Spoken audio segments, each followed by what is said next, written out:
Hey everybody, this is Vince Miller. Thank you so much for joining me for some more time right here in God's Word. I want to give a shout out today to Coach Bill McAllister from West Point. Thank you, brother, for reading our devotionals and sharing them, by the way, with the youth of your church.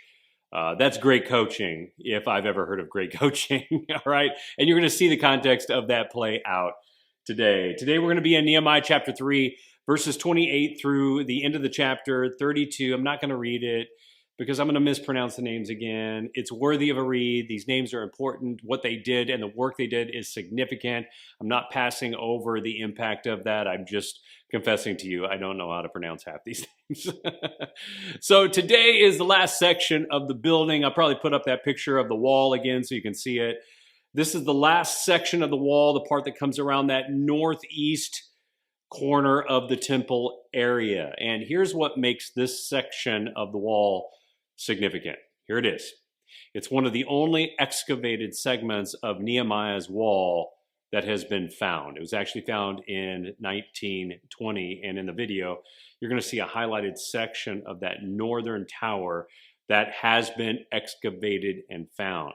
So in this text, we discover that there were 6 men and some other groups who worked on this section that still stands today, maybe a little precariously, as you'll discover, but it still stands. And if you want to read more about this excavation, I'm going to put a link in the video today that you can go to kind of read more about how this was found and what's happening even today. But here's the point.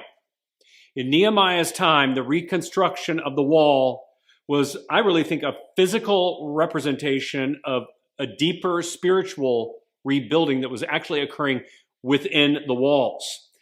The efforts of Nehemiah and his team were not merely about stones and mortar here. They're about restoring things like faith and hope and a sense of purpose with God's people. And as men of faith, we are continually called to be builders, not just of physical structures, but of people's lives and relationships and communities grounded in God's truth. Just as Nehemiah led his people in a task that went beyond mere construction of a wall, we are called to lead in building something far more enduring and significant in this life. The walls of Jerusalem were important, but more crucial was what those walls represented. Things like security and identity and a return to the ways of the Lord, which is what, by the way, Nehemiah cared about. In our lives, the structure we build, be it our careers or our families or our ministries, are valuable. However, the true measure of their worth lies in whether they are built on the firm foundation of God's word and his principles. That's the only thing that's going to last. It's the only thing that's going to stand the test of time. I mean, each day we face the challenge of balancing our worldly responsibilities with our spiritual calling. The story of Nehemiah reminds us that the greatest work is not done in the achievements that the world applauds, but in the quiet, steadfast building of a life that reflects God's truth and his love. Our legacy is not in temporal things that we construct, because eventually they'll be destroyed, but in the eternal impact of a life lived in alignment with God's will. Like Nehemiah and his team, we got to remember that our true calling is to build lives and families and communities that honor God and stand the test of time. So do that. Commit to building on the unshakable foundation of God's truth.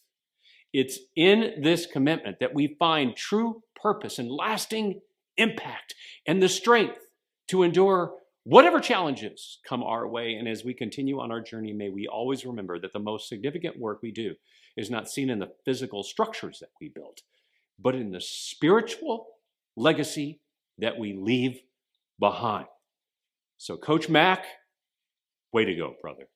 I love you guys. I pray this has blessed you. If it has, share it with someone else, because that's how we build here. And I'll see you right back here again tomorrow.